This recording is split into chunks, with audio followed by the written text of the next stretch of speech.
तो हेलो दोस्तों, कैसे हो आप सब। उम्मीद करते हैं आप लोग अच्छे होंगे और अच्छे से आप लोग स्टडी कर रहे होंगे। तो इस वीडियो में हम लोग देखने वाले हैं क्लास 11th का सब्जेक्ट मैथमेटिक्स का जो वीकली टेस्ट का आज एग्जाम हुआ, आज यानी 16 जनवरी को। ठीक है, इसमें फुल मार्क्स आप लोग का था 40 और यहाँ पर 90 मिनट का समय दिया गया था। तो इसका हम लोग सोल्यूशन करने वाले हैं। ठीक है, तो चलिए देर न करते हुए स्टार्ट कर देते हैं। तो अगर आप एग्जाम दिए फिर भी नहीं दिए, फिर भी आप इस वीडियो को देखिए और देखिए कि आप कितना सही कर पा रहे हो। ठीक है, तो चलिए स्टार्ट कर देते हैं। और हाँ, उससे पहले हम आपको बताते हैं कि अगर आपको इसके PDF चाहिए तो आप टेलीग्राम ग्रुप में जुड़ जाइएगा। टेलीग्राम ग्रुप का लिंक आपको नीचे डिस्क्रिप्शन में मिल जाएगा। ठीक है, अगर आप बाय द वे लिंक में ज्वाइन नहीं हो पा रहे हो, कुछ इशू हो रहा हो, तो आप क्या करिए कि टेलीग्राम में जाइए, वहाँ पर सर्च मारिए मैथमेटिक्स टीम, जो आपको इस वीडियो के नीचे लिखा हुआ देखने को मिल जाएगा। ठीक है, तो वहाँ से आप जुड़ जाइएगा। चलिए, और वहाँ जुड़ने का एक फ़ायदा और है कि इसका ऑफिशियल आंसर भी जो आता है ना GCRT द्वारा, वो भी हम वहाँ पर शेयर कर देते हैं। ठीक है, तो चलिए, सेक्शन ए में 2-2 नंबर का 10 क्वेश्चन, टोटल आप लोग का 20 मार्क्स हो जाता है केवल ऑब्जेक्टिव क्वेश्चंस में। ठीक है, स्टार्ट करते हैं। क्वेश्चन नंबर 1 क्या बोल रहा है, which of the following can not be the probability of occurrence of an event. पूरा निम्नलिखित में से कौन किसी घटना की घटित होने की प्रायिकता नहीं हो सकती। तो हम लोग जानते हैं प्रोबेबिलिटी या तो 0 होगा, या तो 0 से बड़ा, या तो 1 0 होगा, या तो 0 से बड़ा, या तो 1 होगा, या तो फिर 1 से क्या होगा, छोटा होगा। मतलब प्रोबेबिलिटी का कंडीशन है क्या, 0 और 1 के बीच ही होगा। 1 से बड़ा नहीं हो सकता है, 0 से छोटा नहीं हो सकता है। तो देखिए यहाँ पर 1 से बड़ा कौन है, तो देखिए ऊपर वाला अगर ऊपर वाला बड़ा दिख रहा है तो वो 1 से बड़ा होता है। कैसे, तो देखिए 4 को अगर 3 से डिवाइड दोगे ना तो ये 1 पॉइंट समथिंग आएगा। तो 1 पॉइंट समथिंग मतलब 1 से बड़ा, तो ये प्रोबेबिलिटी नहीं हो सकता, मतलब ये घटित होने की संभावना नहीं है 4/3। ठीक है, तो वही आपका करेक्ट आंसर हो जाएगा, option number C. Next one, question number 2 में क्या बोल रहा है, mean of the first n natural number, मतलब प्रथम n प्राकृतिक संख्याओं का माध्य क्या होगा। तो माध्य निकालने का फॉर्मूला यही तो होता है n+1 और बटे में 2, तो ये हो जाएगा option number C. Next one, question number 3 क्या बोल रहा है, from a well shuffled pack of 52 cards a card is drawn at random, what is the probability of getting a black card. ठीक है, बोल रहा है, अगर इंग्लिश में नहीं समझ में आए तो हम हिंदी में एक बार पढ़ देते हैं। ठीक है, क्या बोल रहा है, अच्छी तरह फेंटे गए 52 ताश की गड्डी में से एक पत्ता अदृच्छा निकाला गया, काले पत्ते प्राप्त होने की प्रायिकता क्या है। ठीक है, तो आपको पता होना चाहिए कि ताश की गड्डी में से कितना ब्लैक होता है और कितना क्या होता है, रेड होता है। ठीक है, तो आपको बता दें कि 26 को क्या होता है ब्लैक और 26 को क्या होता है रेड। तो टोटल आप लोग का क्या हो गया, 52 को हो गया। ठीक है, जिसमें से आप लोग का रेड क्या होता है, तो डायमंड होता है रेड और हार्ट भी होता है रेड। ठीक है, बाकी क्लब और स्पेड क्या होता है, तो ब्लैक होता है। ठीक, तो यहाँ हम लोग को क्या पूछ रहा है कि 52 ताश की गड्डी में से काले पत्ते निकालने की प्रायिकता। तो हम लोग नीचे में लिखते हैं टोटल, मतलब NS। तो टोटल कितना पत्ता है, 52। तो नीचे में लिख देंगे क्या चीज़, 52 लिख देंगे। कोई दिक्कत नहीं, दिक्कत नीचे में 52 क्यों नहीं लिखा रहा है, तो नीचे में क्या हो जाएगा 52 हो जाएगा। ठीक है, हाँ, तो नीचे में क्या हो जाएगा 52 और ऊपर में हम लोग को कितना ब्लैक कितना होता है 26। तो 26 बटे में 52 यानी कटेगा तो हो जाएगा आपका 1/2, मतलब इसी 26 में से ये को कोई निकालना है। ठीक है, तो ये हो जाएगा आपका करेक्ट ऑप्शन नंबर सी। चौथा नंबर क्या बोल रहा है, the distance between the origin and 2,3,4। तो इसको देख के बहुत लोग डर जाते हैं, डरना नहीं है। ओरिजिन मतलब 0 0 0 होता है, ओरिजिन मतलब क्या होता है 0 0 0। अब बोलोगे कि ओरिजिन मतलब केवल 0 0 पढ़े हैं, तो यहाँ पर देखिए बगल में 3 गो पॉइंट दिया गया है, तो यहाँ पर 3 गो वाला लेना है। ठीक है, और अगला पॉइंट दिया गया है 2,3,4। अब इसके बीच डिस्टेंस हम लोग निकालना नहीं जानते कि, तो जानते हैं, क्लास 10th में ही हम लोग पढ़े हैं x2 - x1 का स्क्वायर प्लस y2 - y1 का स्क्वायर। तो यहाँ 3 पॉइंट है, तो z2 - z1 का स्क्वायर हो जाएगा।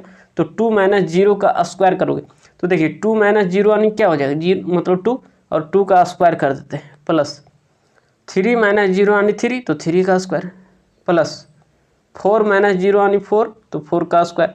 तो इसको सॉल्व कर दीजिए, कितना हो जाएगा, 2 का स्क्वायर 4 और 3 का स्क्वायर 9, 9 4 13 और 4 का स्क्वायर 16, 13 और 16 कितना हो जाएगा, शायद 29 होता है ना। तो ये हो जाएगा आपका correct option, option number B. Next one, question number 5 क्या बोल रहा है, the mean deviation of an observation x1 x2 dot dot dot xn is, मतलब इस तरह से अगर ऑब्जर्वेशन दिया हुआ हो आपको तो मीन निकालने का क्या फॉर्मूला होता है, मीन डेविएशन, ठीक है। तो ये हो जाएगा आपका correct option, option number B, यही तो फॉर्मूला होता है उसका ना। नेक्स्ट वन, क्वेश्चन नंबर 6 क्या बोल रहा है, 2 कॉइन आर टॉस, मतलब 2 सिक्के को एक साथ उछाला जाता है। तो देखिए प्रोबेबिलिटी में 2 सिक्का को एक ही बार उछालते हैं, या तो एक बार एक सिक्का उछाले और फिर जाके एक सिक्का उछाले, दोनों बात बराबर होता है, ठीक है। What is the probability of getting at least 1 head, मतलब कम से कम एक हेड आने की प्रायिकता क्या होगी। एक बार हिंदी में पढ़ देते हैं, 2 सिक्के को एक बार उछाला जाता है, कम से कम एक जीत होने की प्रायिकता क्या होगी, मतलब कम से कम एक हेड होना चाहिए, उससे ज़्यादा भी हो सकता है हेड, लेकिन उससे कम नहीं होना चाहिए। मतलब कम से कम मतलब क्या, मतलब एक हेड होना ही चाहिए, उससे ज़्यादा हो सकता है, इसलिए बोला कम से कम। तो इसका मतलब समझना होता है, ठीक है। अब देखिए एक 2 सिक्का को उछालेंगे तो यहाँ पर हम लोग का टोटल जो बनेगा, टोटल सैंपल स्पेस वो क्या बन जाएगा, या तो पहल का हेड आया होगा, दूसर को हेड आ सकता है कि नहीं आ सकता है। तो हाँ, या तो पहल का हेड दूसर का टेल आ सकता है, या तो हो सकता है कि पहल का टेल दूसर का हेड आ जाए, हो सकता है कि दोनों टेल आ जाए। तो ये हम लोग का टोटल सैंपल स्पेस बन जाता है। और तो सैंपल स्पेस का फॉर्मूला भी होता है, कैसे निकालोगे, तो एक सिक्का में कितना आने की संभावना होता है, या तो हेड या तो टेल। तो एक सिक्का में 2, उसका पावर चढ़ाना है, कितना सिक्का को उछाला गया 2, तो 2 के पावर 2 मतलब 4, मतलब टोटल सैंपल स्पेस कितना होगा 4। अगर 3 सिक्का को उछालेंगे तो 2 के पावर 3, ठीक है। लेकिन यहाँ 2 ही उछाले हैं तो 4 को सैंपल स्पेस बन गया। अब क्या बोल रहा है कि कम से कम एक हेड होना ही चाहिए, एक हेड होना ही चाहिए, मतलब उसका कंफर्म है कि एक हेड होना ही चाहिए। तो एक हेड होना चाहिए, तो एक हेड इसमें भी है, एक हेड इसमें भी है, तो ज़्यादा भी चलेगा, लेकिन एक हेड होना ही चाहिए, तो ज़्यादा भी हो सकता है। तो देखिए यहाँ पर क्या हो जाएगा आपका 3, मतलब NE, मतलब चाहिए क्या, कम से कम एक हेड, और नीचे में टोटल, तो टोटल कितना 4, तो ये हो जाएगा NE/NS, मतलब 3/4। ऑप्शन नंबर क्या हो जाएगा, डी हो जाएगा, ठीक है। नेक्स्ट वन, क्वेश्चन नंबर 7 में क्या बोल रहा है, if A and B are 2 events then probability of A minus B क्या होगा, ठीक है। तो चलिए हम इसको आपको एरो डायग्राम से समझा देते हैं। मान लीजिए सैंपल स्पेस है, ठीक है, और ये है ए और ये क्या है बी है। तो हमको चाहिए क्या, ए माइनस बी, क्या चाहिए, ए में से बी को घटाना है। तो याद करिए, अगर ये है तो ये ए ही वाला है, उसमें से हम लोग को बी को घटाना है, तो यही वाला घट जाएगा, यही वाला क्या हो जाएगा, इधर वाला माइनस हो जाएगा, तो बचेगा केवल मेरा इतना जो हम कलरिंग कर रहे हैं, वही वाला केवल बचेगा, ठीक है। तो यहाँ इंटरसेक्शन वाला खाली रहेगा, इंटरसेक्शन वाला क्या खाली रहेगा, ठीक है। तो इसको हम लोग लिख सकते हैं प्रोबेबिलिटी ऑफ ए, और माइनस में इंटरसेक्शन वाला घट जाएगा, ठीक है, probability of A intersection B. तो ये हो जाएगा आपका ऑप्शन नंबर ये करेक्ट। बाकी नेक्स्ट वन, क्वेश्चन नंबर 8 क्या बोल रहा है, द पॉइंट इतना लाइज ऑन द, तो देखिए अगर जो जीरो होता है वो मतलब ख़त्म हो जाता है, ठीक है।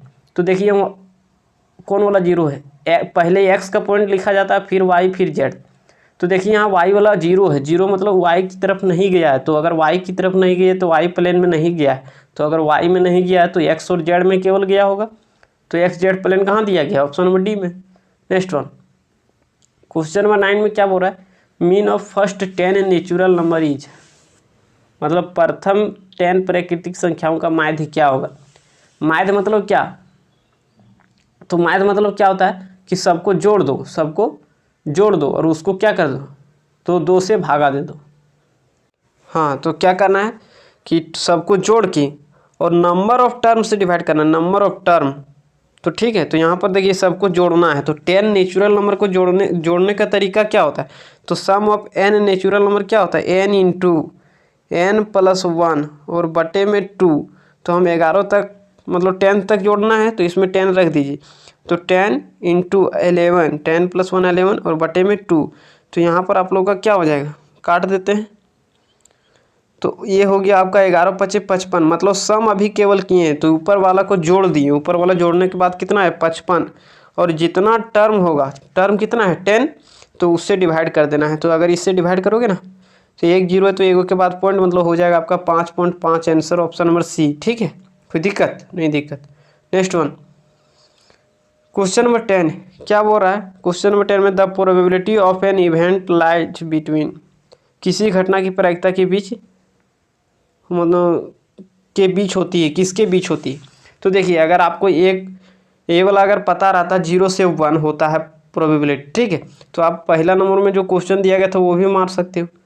तो चलिए रिलेटेड क्वेश्चन दे दिया, तो ये हो जाएगा आपका ऑप्शन नंबर, ये हो जाएगा करेक्ट। मतलब प्रोबेबिलिटी कहाँ से कहाँ के बीच होता है, 0 से 1 के बीच में, ठीक है। नेक्स्ट वन देखिए, क्वेश्चन नंबर 11 भी बता देते हैं। सेक्शन बी में 2-2 नंबर का है, 4 क्वेश्चन, तो टोटल आप लोग का क्या हो जाता है, 4 नंबर हो जाता है 2-2 नंबर का, ठीक है। चलिए स्टार्ट करते हैं। प्रोबेबिलिटी ऑफ ए दिया, प्रोबेबिलिटी ऑफ बी दिया, इंटरसेक्शन दिया है, तो हम लोग फॉर्मूला जानते हैं।